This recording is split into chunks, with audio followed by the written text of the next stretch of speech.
काय दिसलं तुला? एवढं मोठं सस होत. ससा. हा सस होतं एवढं मोठं. हा त्याचे कान लांब होते, एवढं उंच होतं. बर. हा. काय करताय तुम्ही रात्री एवढ्या? कांदा हेच कटतोय. कांदा? हा कांदा पेरणी? हा कांद्याची पेरणी करतोय. कुठला कांदा लावलाय? ते जात काय रे बापू? पंचगंगा. Panchganga super super.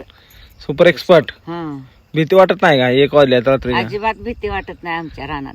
कस का? आम्ही प्युअर शेतकरी आहे. त्याच्यामुळे आम्हाला भीती वाटत नाही. बघ कसलं बी असते, दाखवा जरा.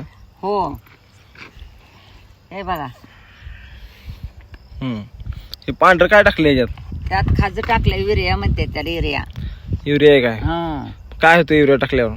धान्य चांगले येते. कांदा दुसरं खत टाकत नाही का तुम्ही?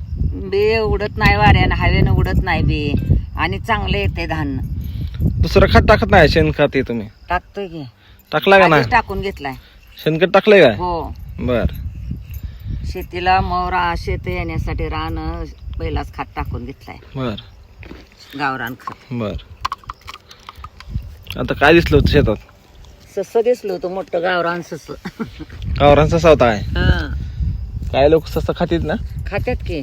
बर काय नाही, सरास लोक खात्यात ससा. शेतकरी लोक सगळी सस खात्यात. बर हो. बर बर. मग ह्याला काय यंत्र नाही का वापरायचं काय पेरायला? काय नाही, हातानेच करतोय माझा मुलगा. बर. हम्म. आणि त्याच्या माग काय त्रास ते वडायचं काय म्हणते त्याला?